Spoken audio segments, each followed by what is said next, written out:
when we think about races in the history of geopolitics, something like the space race comes to mind. And what's unique about that situation is that it has clear win conditions, kind of clear when the race ends, what I'm going to get when it ends, what the value is. And when we look at competition in AI, it's really not like this. It's not clear that you gain something by not cooperating.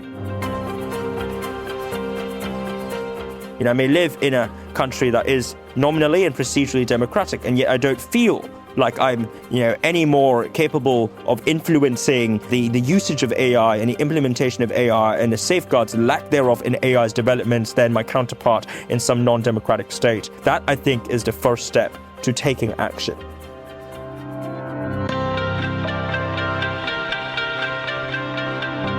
Hey Vass, how's it going? It's going well. How are you, Paul? Good. Is it just me, or does it seem like technology, especially AI developments, are moving faster by the week? How do you do it? Like, any tips on like how to keep up? How do you keep up?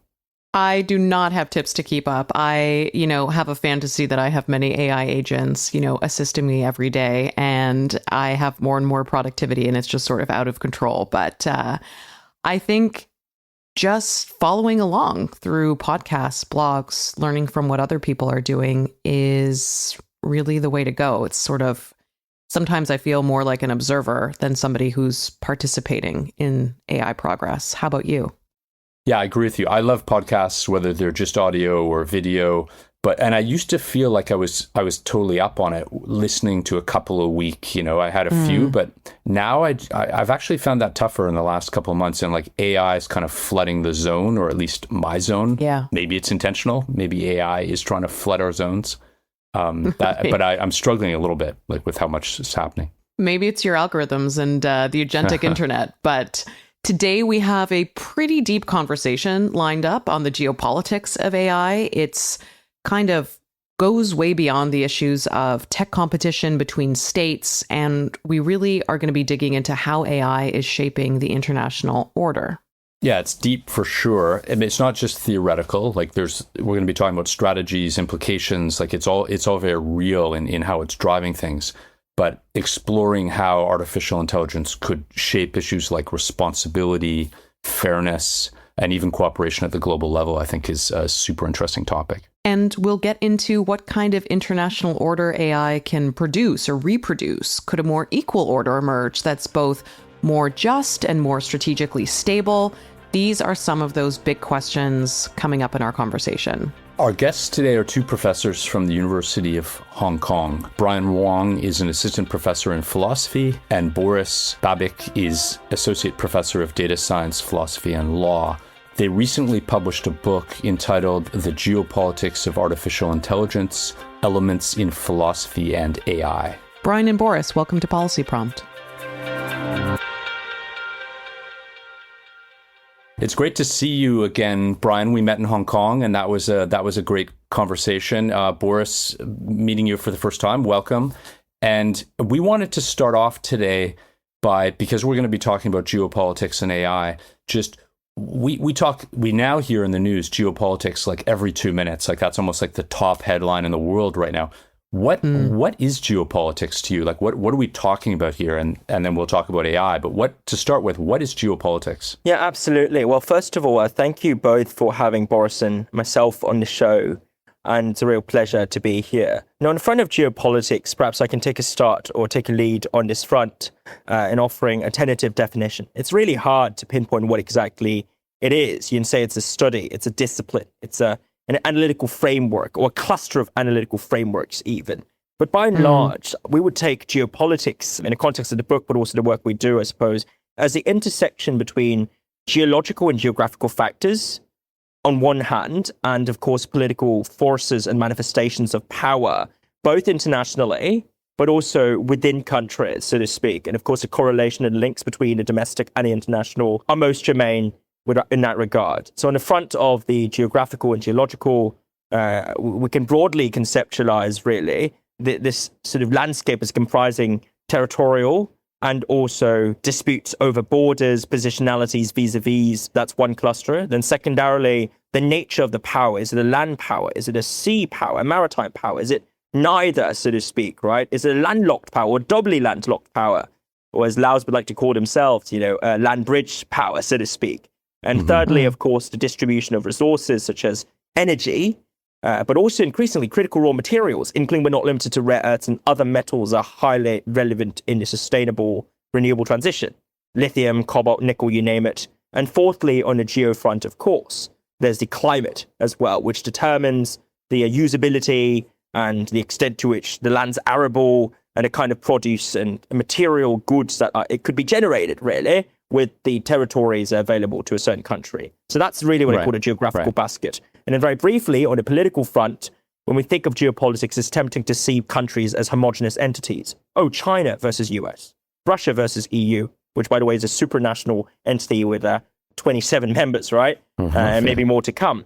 But that's misleading, because as Boris and I argue in a book, many countries really cannot be reduced into singularities. They comprise multitudes, including different interest groups, different lobbying groups, different populations, segments of demographics, individuals with different religious faiths, denominations, socioeconomic stratifications, and of course, in some cases, you have a deeply federalized system, right? And even in the case of Canada and Australia, federalism is indeed a fairly salient phenomenon, so to speak. So we refuse to believe and subscribe to the narrative that countries are wholes, but instead we've got to take them as they come as smorgasbords of conflicting and competing and occasionally coagulant interests as well. So Boris, perhaps you can also jump in here on your work with geopolitics, and maybe that's something you can fill in on as well. Yeah, and let me just say as well, thank you both for hosting us, and great to meet you for the first time in my case.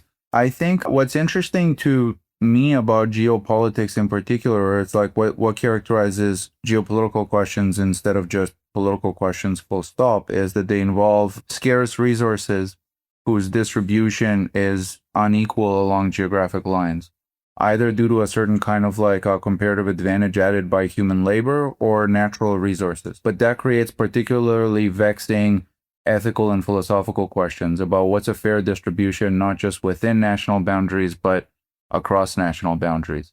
And that, I think, or we think, is particularly relevant when it comes to AI development in the next couple of decades. Yeah, it's super interesting because in a way, there's a classic geographical frame here, right, of, the list of population size and military and resources and things. But you're suggesting that the political entity, the political geography is evolving potentially quite a bit on its own, but perhaps also precipitated by some of these new technologies and globalization and things. So that I think this is a very interesting dynamic of the new geopolitics. Absolutely. Boris, I'll stick with you as we maybe kick off on this next question, but maybe you can link us forward in terms of why and how AI development and systems are changing or challenging geopolitics, right? Is it AI itself changing the balance of power, or is it more around the production of the associated resources?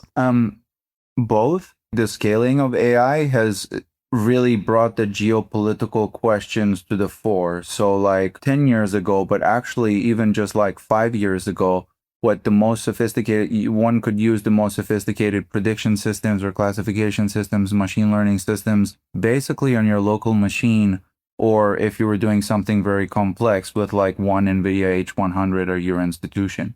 And so that doesn't naturally, raise these kinds of questions like, well, what will happen along like geopolitical fault lines? But when we start to build out data centers that are just, we're of like unbelievable sizes, right? It's not, I need one H100 or I need 1,000 of them or I need 100,000. It's like, we're going to build a nuclear power plant, and next to the nuclear power plant, we're going to build a whole infrastructure, and we're going to use that to power the AI models. But now we can work with nations, for example, that are friendly nations nearby borders to share some of this energy or some of this like data computing power. And that all of a sudden creates a host of political questions. So, I mean, one thing that we try to do in sort of like pushing the conversation towards geopolitics, traditional questions in AI ethics, where you could sort of think about them as more traditional domestic ethical questions, like what happens when you make a particular prediction and it turns out to be unfair or unbiased, or your system is not sufficiently private? These are all questions that one could address sort of like within a standard normative lens. But where we're going in the future, we try to shift the conversations towards geopolitical frame. I always like to ask the question of, a little bit more about your background to get the listeners in on kind of, what are your origin stories here? And you've come at this from a philosophical angle, from a data science angle, from a geopolitics. What kind of drove you to this AI space as like, this is the issue to work on now? Like, what drove you to where you are right now in your own journeys? I went to law school and was practicing intellectual property law at a time that I wouldn't have thought about IP law as having anything to do with machine learning or AI or anything like that. And in graduate school, I studied philosophy and statistics. And I think even during graduate school, I wasn't quite sure how law, philosophy, and statistics would all combine. I think I sort of thought that they were in some sense like disparate interests, although there has always been some literature in the law on how statistical evidence should be used in trials, how we should think about it to frame guilt or innocent judgments, how to compute damages and things like this. But what became really interesting was during my postdoc at Caltech, all of a sudden there were people, technical people in computer science and in statistics, as well as of almost no philosophers, but increasingly thinking about decisions made by machine learning systems from an ethical perspective, and also combining the ethical perspective with a mathematical perspective. So like, if we think that these decisions are unfair, what makes them unfair? That requires like a philosophical analysis. Mm-hmm. But if we want to make them fair, then how would we formulate fairness into an optimization problem and then constrain an algorithm so that it does what we think? And often we get unintended effects. It's like, oh, you constrain it to, capture this one definition, but actually you look at the decisions, oh, they're bad along another dimension. So it created like all of a sudden there was this whole new research paradigm, and it was effectively thinking about ethics, like what's fair, what's reasonable, what's sensible, what's moral, but also like law. What is, how would some statutes apply? If you think there's discrimination, how would that apply? What would be intentional discrimination? And an algorithm is not like bigoted or something or prejudiced, but if it's not, then how would you evaluate this? So I think it was around that period, like 2019-ish, that people started to think about these questions in a way that brought together law, philosophy, and statistics. And that's what I've been working on since. Mm-hmm. Wow. And on my end, I was trained as a political and moral philosopher, having spent 8 years at Oxford reading philosophy, politics, and economics as an undergrad, then my MPhil and DPhil in political theory. And by and large, I suppose my interface and intersection with AI really came in almost like a pincer. So the first prong of the pincer had a lot to do with theorization about non-ideal contexts. So my MPhil thesis and research was centered around colonialism and a moral debt we accrued from historical injustices, which of course incredibly salient now in light of the usage of emerging countries' labor, cheap labor for data labeling, but also the harvesting of citizens' information through surveillance capitalism and surveillance authoritarianism to prop up, AI systems and large language models, so to speak. And the second prong of my research as a theorist revolved around authoritarian regimes. So I did my DPhil on citizens' responsibilities in authoritarian contexts. AI is both an enabler of, but also potential challenger of authoritarianism, which, by the way, in my paradigm, I wouldn't necessarily say, is something that we should treat as monolithically and equivocally bad, actually. So that itself is quite controversial.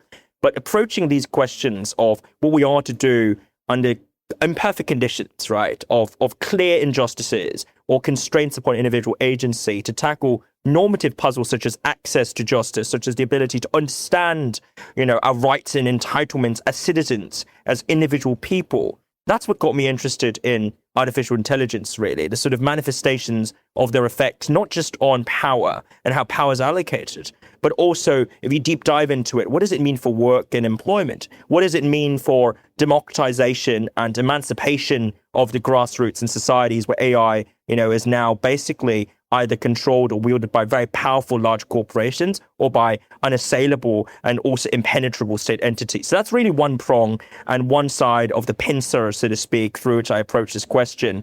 The other prong of the equation revolved more around geopolitics. So I will be fully transparent here. I work with multinationals. I work with hedge funds and banks around the world, more specifically, perhaps with a concentration in Asia, and helping them understand geopolitics and wrap their heads around Chinese foreign policy, what's going on in ASEAN, China's relationship with the EU and India, and also the US as well. And the reason why I'm fascinated by these questions, of course, is I was trained by and large in Chinese politics in a study of China, not just through the lenses of elite politics or political economy, which I'm glad is receiving a revival. And frankly, when I was studying China as a student, it wasn't much that was openly discussed in the syllabi, even though I do think it's highly germane. The works of Yun Yunang, Danny Roderick, amazing people and writers in their own right, but also through lenses of ordinary citizens on the ground. What are they thinking about AI? What is Yang Longxia, which is this raising your own lobster? What does that mean in the context of China's economic transition as it aims to pursue so-called new quality productive forces, which is a term that the CPC likes to trot around to really encapsulate its attempts to bolster China's total factor productivity.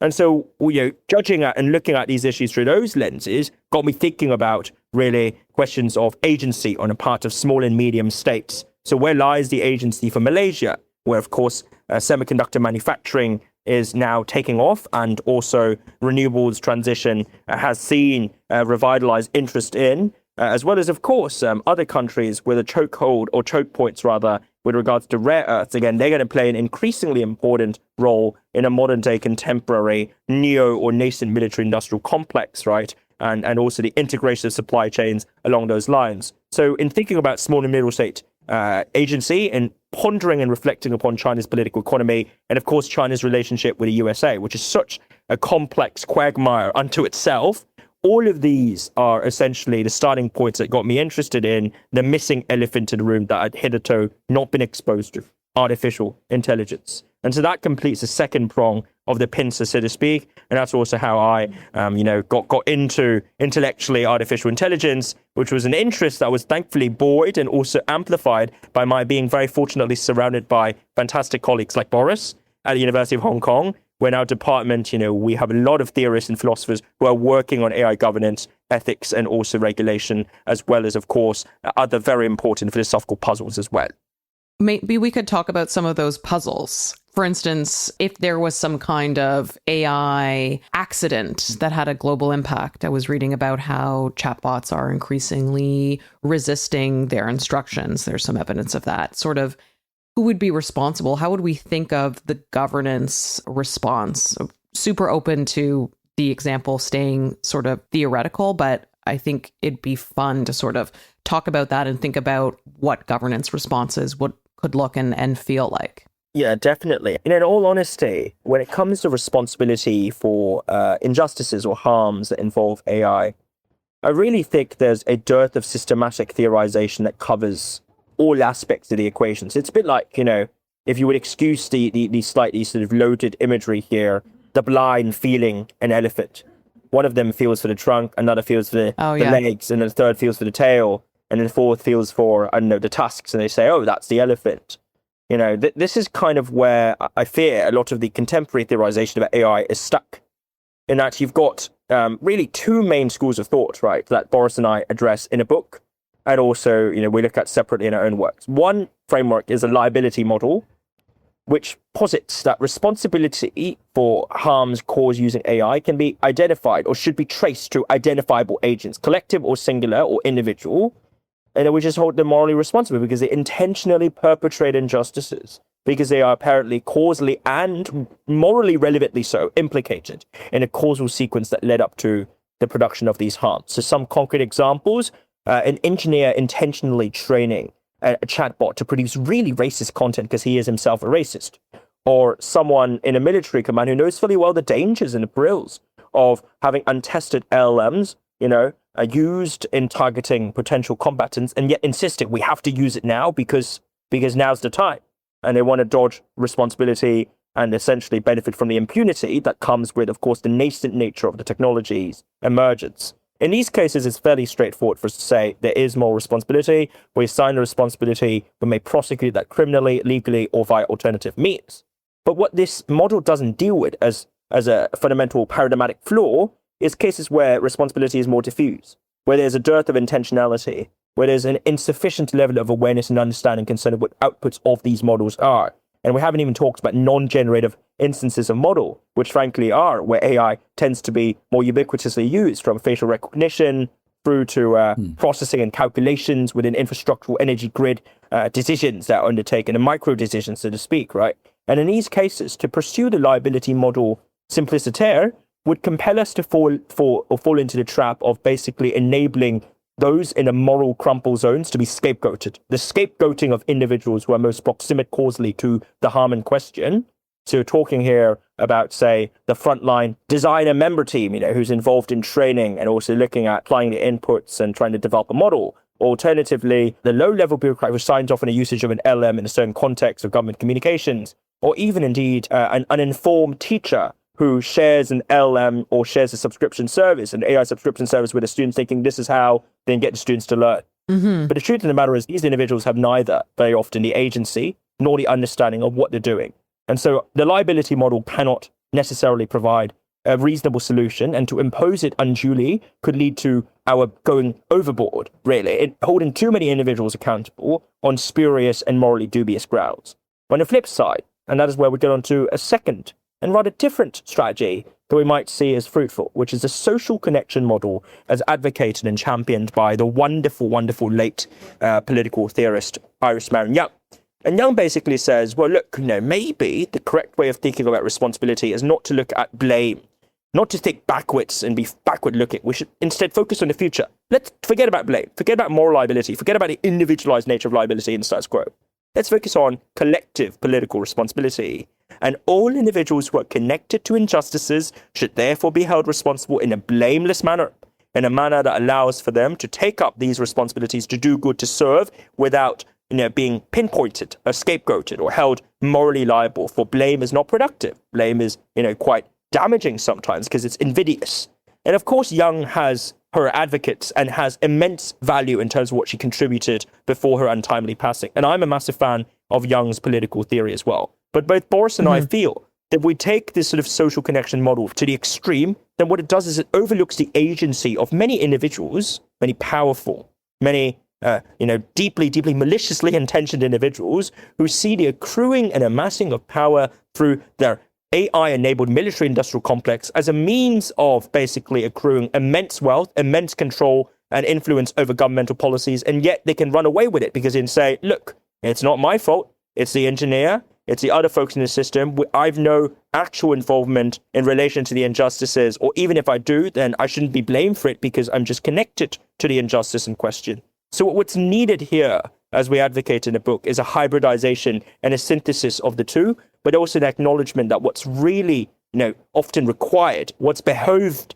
here, as a necessity, as a matter of necessity, is structural reforms. Structural reforms that bolster transparency. Structural reforms that encourage accountability in a form of responsibility uptake, that align profit-making incentives with responsibility uptake incentives and motivations. And finally, and ultimately, perhaps the acknowledgement that you cannot govern and manage AI unilaterally as one country, as one government. You've got to do it multilaterally, plurilaterally, and across national and also regional boundaries as well. So that's a moral and a political question. But on the front of legal regulation and also developments on that front, I think I would defer to the expert on that matter, who's Boris, and perhaps Boris can also share some of his thoughts on the question at large as well. Yeah, let me add a little bit, though I am not capable of producing nearly as many words as Brian. But so I think an example of what you had in mind could actually be something like OpenClaw, an agent that can cause quite a lot of harm and in a way that transcends borders.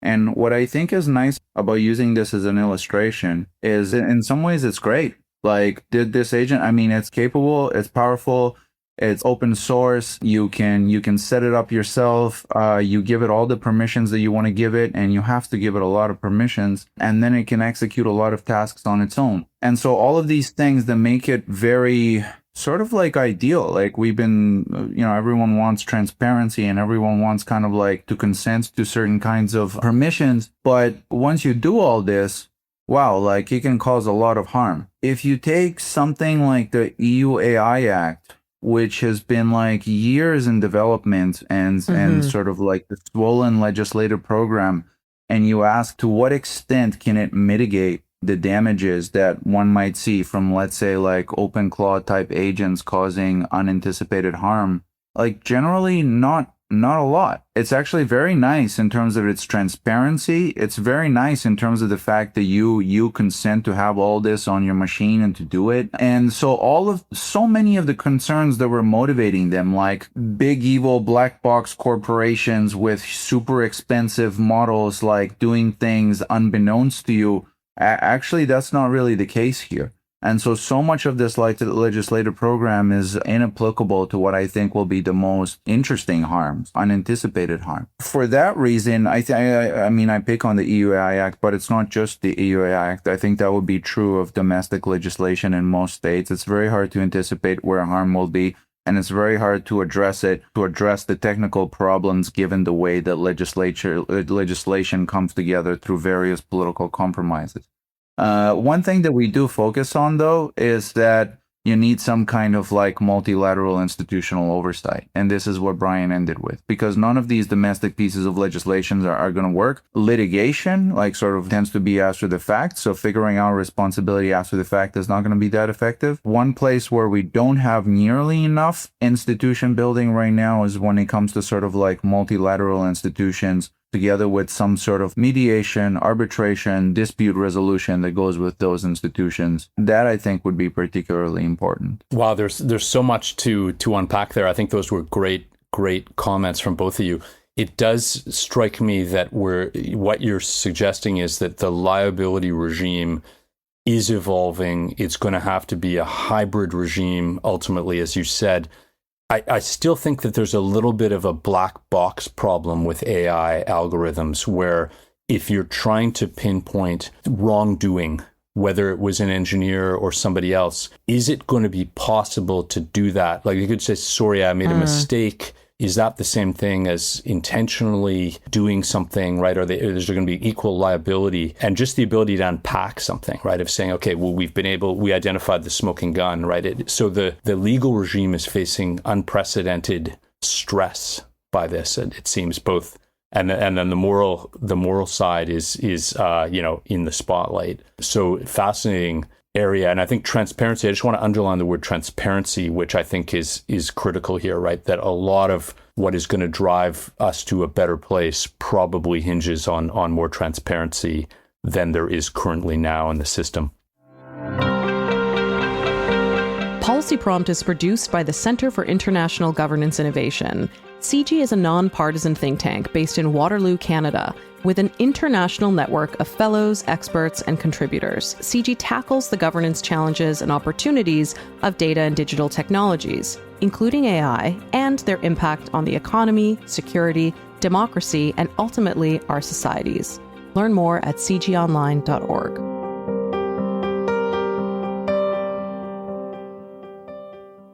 So one thing that comes out in your book and in the media when you look anywhere, and it's kind of like the idea that the AI race is a race, but also that it's really between the two superpowers, right? It's between the US and China. And on many measures, there's such a gap between those two countries and everyone else. You suggested it's not a two-player conversation, both from a game theoretical perspective, from a dynamics perspective. So you seem quite optimistic about other countries being able to leverage some space here, not necessarily just the EU and the other biggest players, the next level down, but potentially even some smaller players. Can you unpack that a little more for us? Like, why is it not really just dominated by the two big powers here, and how are those dynamics evolving? Let me address the sort of game theoretic point, and then I will pass it to Brian to discuss more the role of middle powers and other states beyond the US and China. On the game theoretic point, our argument is, it's sort of like a step-by-step argument, which is to say that the typical framing is that interstate AI dynamics, particularly between the US and China, are characterized as a race.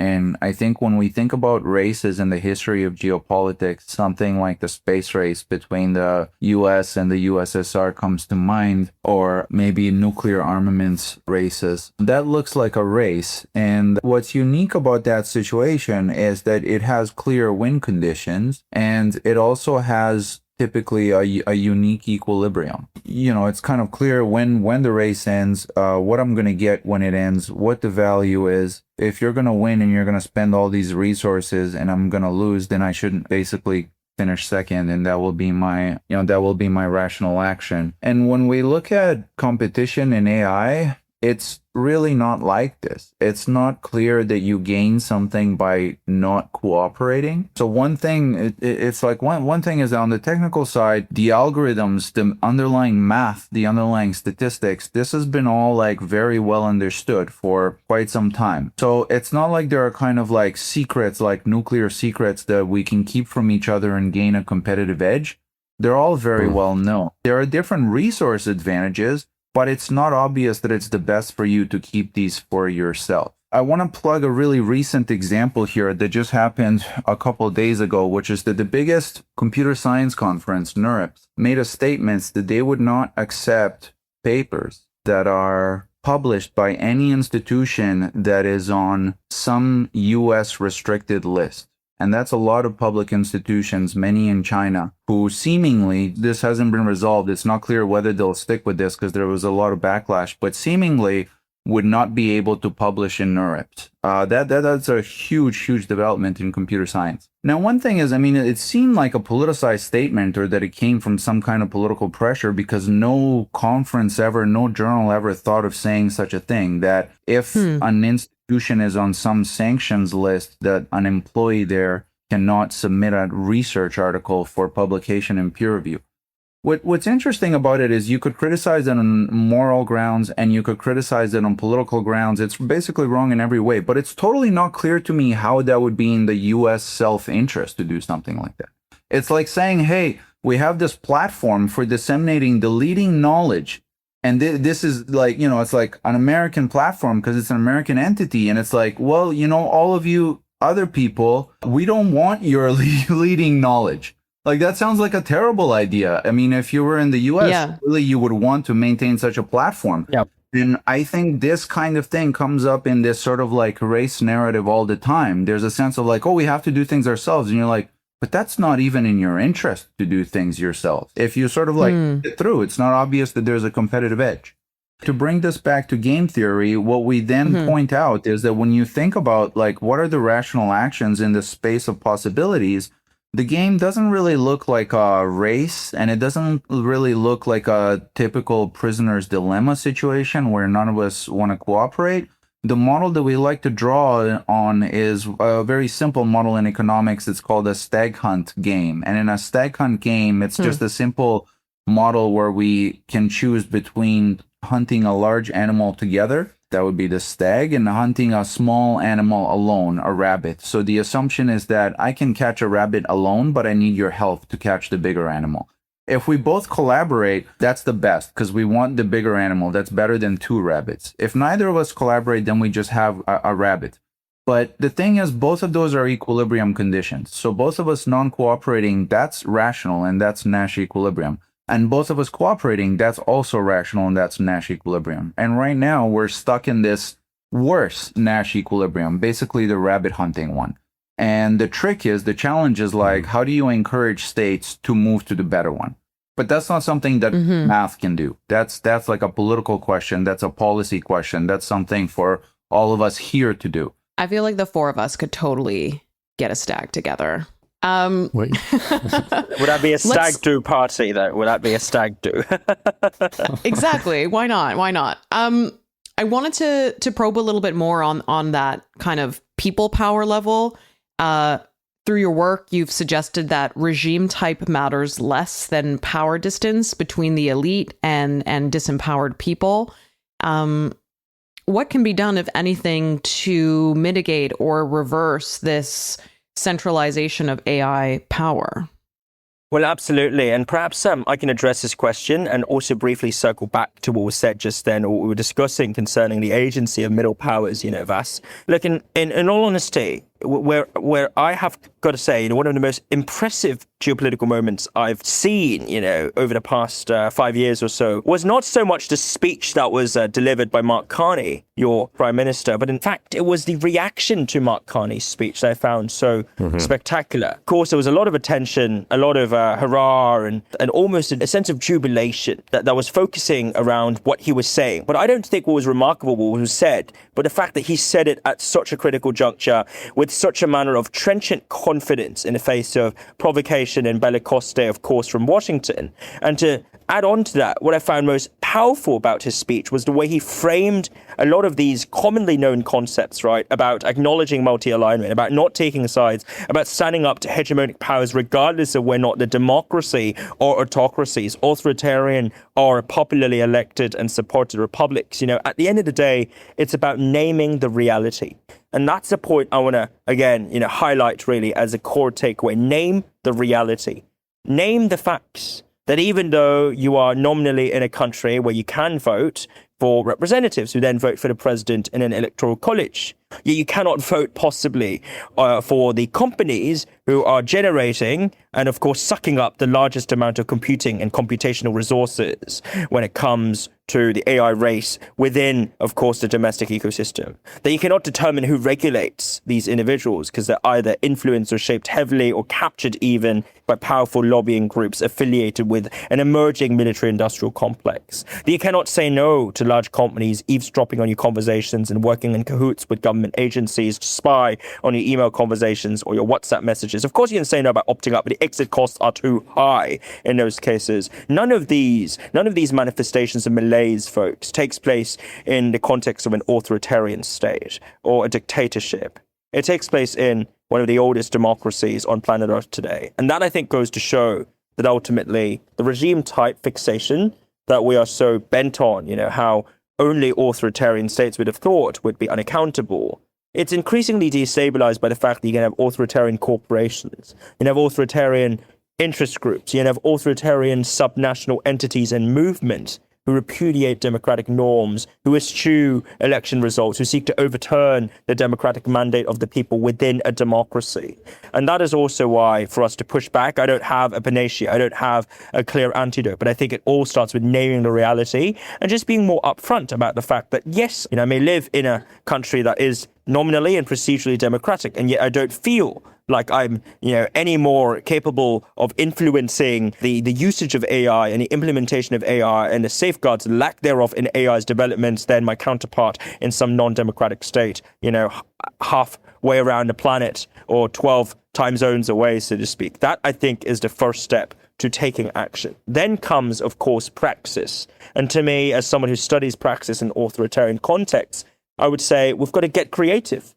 Get creative, be creative. Do something that's creative. And that comes from identifying, of course, weaknesses and fissures within powerful coalitions and building contingent coalitions of the willing to reshape both formal regulations and also de facto implementation, the sort of in reality implementation of said regulations. So I'll take a very concrete example here just to ground a lot of this, right? When we speak of course, AI's most pernicious effects and implications or impacts, there's a tendency to associate it with war.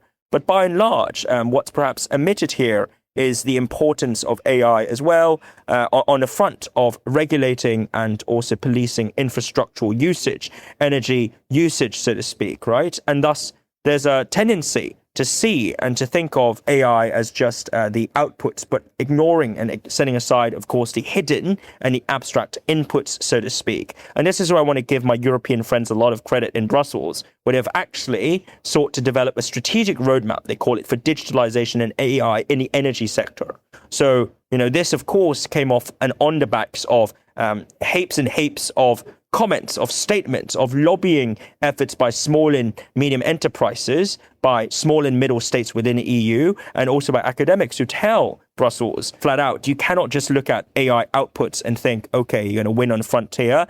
A, that's not the modus operandi of Brussels, and B, that's not how you win. You've got to ask yourself, where's the energy going to come from? How can you maintain a sustainability, renewable transition, and also tackle climate change, even amidst all of the immense and hyper-intense pressures to develop and speed ahead when it comes to AI. And that is where we are seeing attempts on the part of Brussels to incorporate, to internalize and bring into the fold of the conversation, right, these thoughts and inputs on how to strike the right balance and indeed potentially use AI to be more efficient in innovating about renewable energy, in innovating about the manufacturing methods to, both draw upon, of course, Chinese electric vehicle manufacturing methods, but also bring that and endogenize that and domesticate that in the context of the EU. I'm actually cautiously bullish about the revitalization of manufacturing in the EU in these various sectors as a result of precisely Brussels waking up to the fact that no longer could it count upon the good graces and magnanimity of Beijing or Washington in order to get, its energy security or indeed its economic security and technological security in order. It's time for them to wake up, and I'm glad they are waking up, so to speak. So that's what I would say in answering your question about agency and also paths of change. But just one very quick note on where small and middle states, in my view, and in our view, indeed, still have a very, very significant room or space for creative maneuvering if they look in the right direction. And here I want to talk about Kenya. Kenya was amongst perhaps the first African countries to have rolled out and unveiled a sort of comprehensive national artificial intelligence strategy, that which came out, I believe, in March last year, March 2025.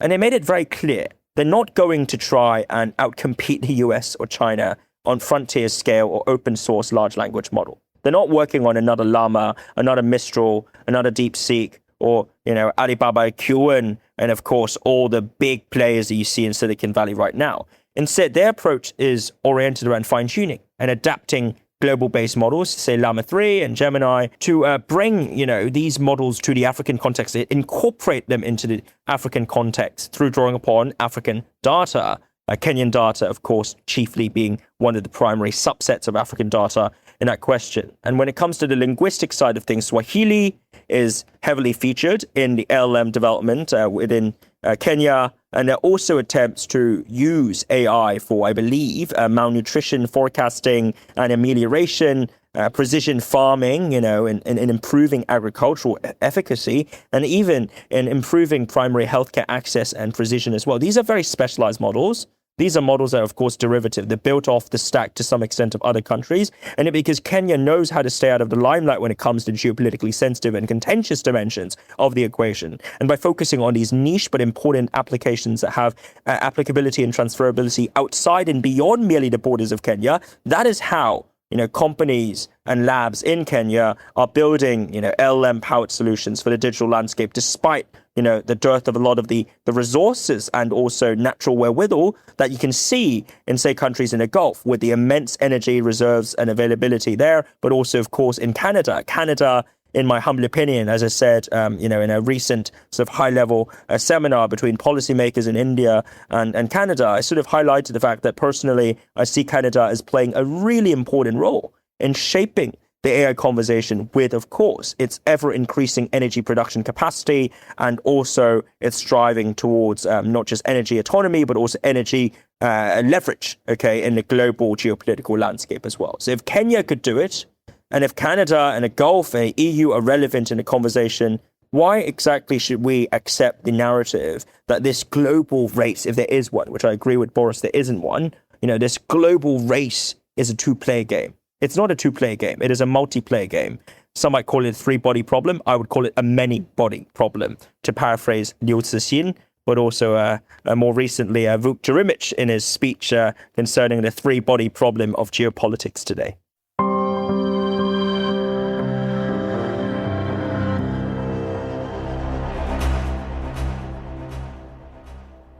People in middle power around the world are clapping with your comments there about that they have some power and they can do something here. What does it actually look like, right? So you mentioned, what Nairobi's doing. That's very interesting. I think there are a lot of middle powers, right? Like out there, like there's Indonesia. There are countries like this that probably have not asserted middle power, but could do so. Now, could Canada and others are planning to do things, but could middle powers come together, force some more integrated collective conversation around safety, transparency, and these kinds of issues, like, shouldn't they be doing that? Is that the extension of what you're saying? Like, why aren't those middle powers leveraging their power collectively here and then creating some best practices that would have to be paid attention to by the superpowers that are kind of doing their own thing right now? Maybe just a quick comment on that, and then we're going to move to a final question that Vass has. So to both of you, what should middle powers be doing specifically here to advance this direction?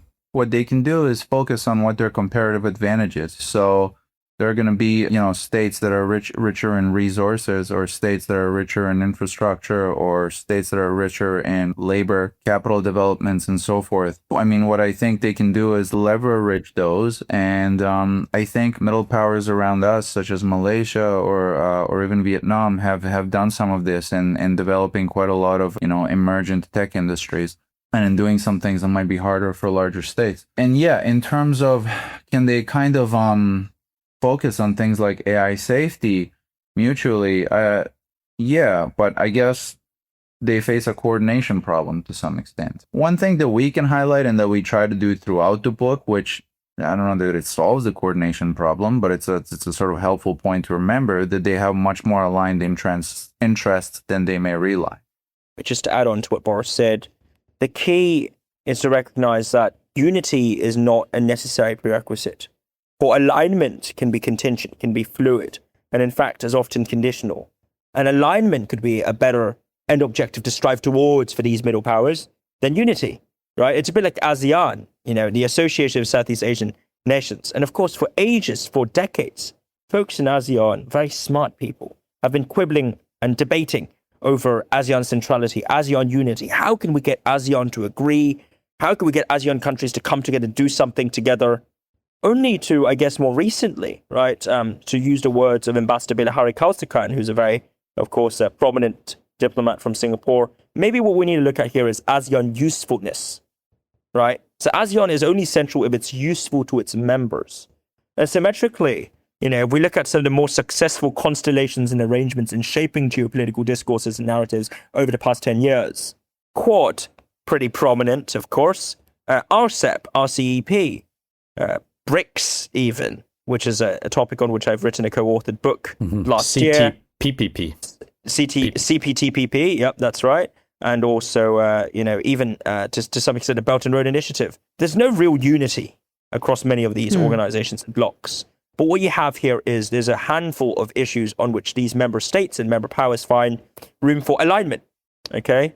And so they produce these temporary memorandums, documents, and statements that affirm their positions, but also they put the money where the mouth is. That's where the key lies, right? And you don't need to have a unified bloc in order to see to the accomplishment of these objectives. So neither Boris nor I would believe or advocate, the sort of signing or getting everyone around the world, almost 200 countries to sign a document, okay, that talks about, or as a joint declaration over AI. That might be nice from a PR point of view, but that's not how we're going to get real AI safety and agreements on not using AI for, say, lethal purposes that are wholly automated. That's not what we're going to get these agreements to come through. So by and large, perhaps in settling for a less ambitious and less unrealistic goal of alignment over unity, that is the frame that we can use in order to help middle powers navigate these deeply turbulent and also disorienting times as we speak today. My final question is going to feel a bit like a tiny bit of a swerve, but we were also wondering where and how AI and writing can fit into all of this thinking, right? Generative AI is driving a breakdown in trust, whether it's writing or images.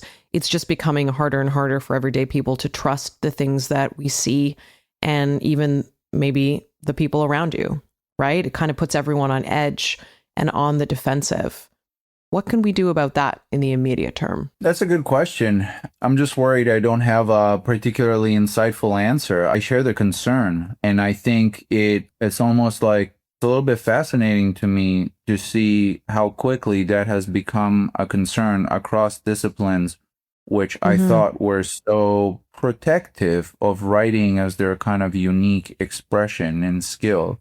Many philosophers are kind of like happy to incorporate AI as much as they can into their workflow. Of course, our students sure are, as are lawyers. And I mean, I remember when I was practicing law, I was just sort of, you really think about like this as a craft. So I'm a little bit surprised to see how quickly people would be willing to use AI to substitute that craft. But I don't know what we can do about it. And that's okay.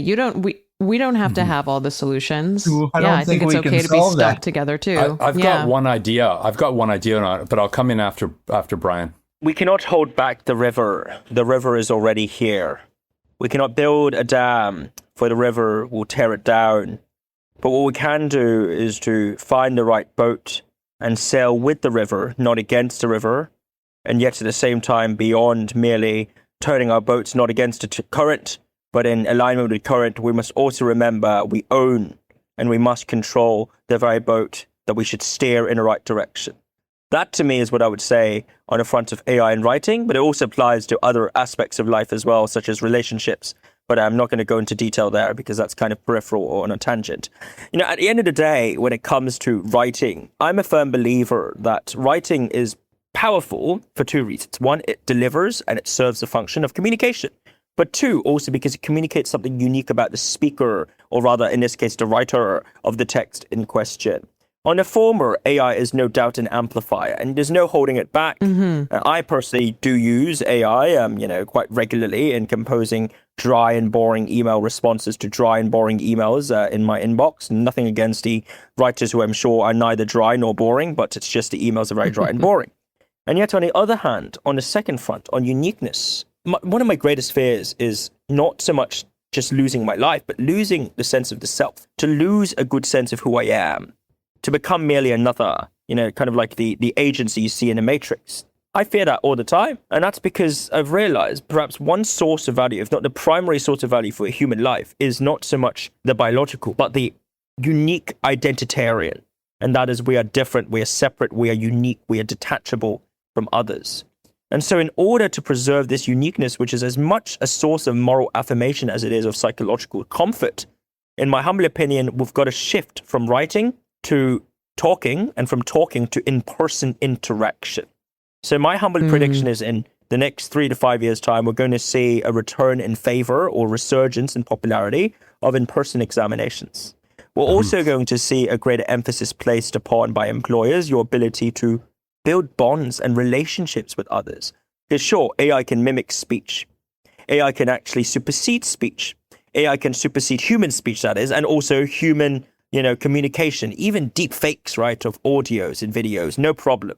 But what AI cannot replace, at least as of now, as of the next 10 years, and dare I say the next 20 years, is the face-to-face interaction that builds up the human. And so, from my perspective, the antidote lies less with looking at what we can do in training individuals. Of course, education matters, training matters, and all of that. AI literacy matters. But the real key crux to this is, how can we encourage individuals when the temptation is so overwhelming for them to do? How can they be instead of merely doing? That, I think, is the antidote to the malaise concerning individuality and identity in the era of AI. This is a bit of like the age of Socrates, when they were worried about, writing emerging and undermining the human contact and things. I feel like we're going back to some of those moments. It's been fantastic to have both of you here today, and your comments were massively interesting across so many topics. Thank you for your time today. Thank you very much. Yeah, thank you.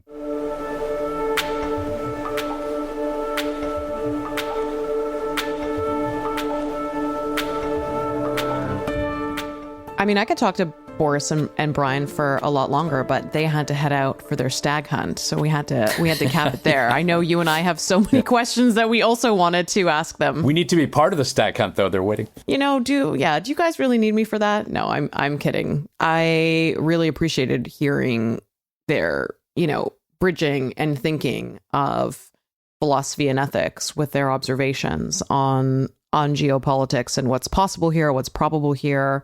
Yeah, what stood out for you, Paul? I want to follow up on your last question, which was about, well, what do we do with this crisis in human writing and expression and it impacts so many things, right? Like not just academia and research and things, but people's lives, right? Like what is, the email that I send you, is it me? Is it kind of a sloppy AI email? I think what's going to be really important is that there is some kind of certification or verification of human agency, of human in control for platforms that are saying they are authoritative voices and they are authentic voices. I think for think tanks, it's going to be important.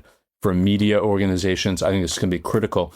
And it'll have to be real. There'll have to be a lot of transparency around AI will be used. It's absolutely going to be used. It's being used now more than we even know.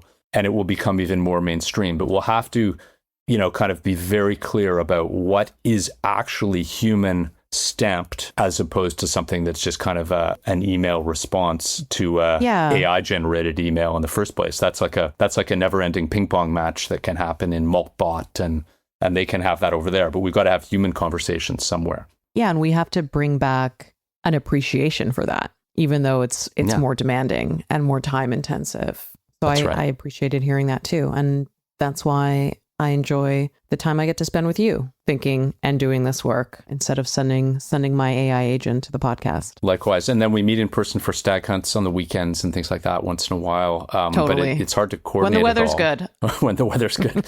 On frozen ground, the stag hunts are less effective. Yeah.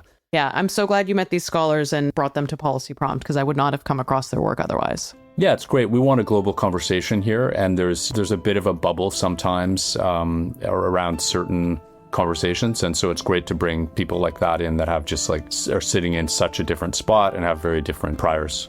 Talk to you later.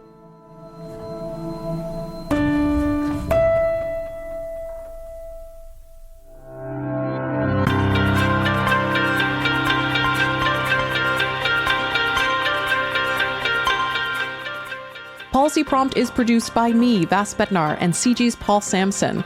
Our supervising producer is Tim Lewis, with technical production by Henry Damon and Luke McKee. Show notes are prepared by Lynn Schellenberg. Social media engagement by Isabel Neufeld.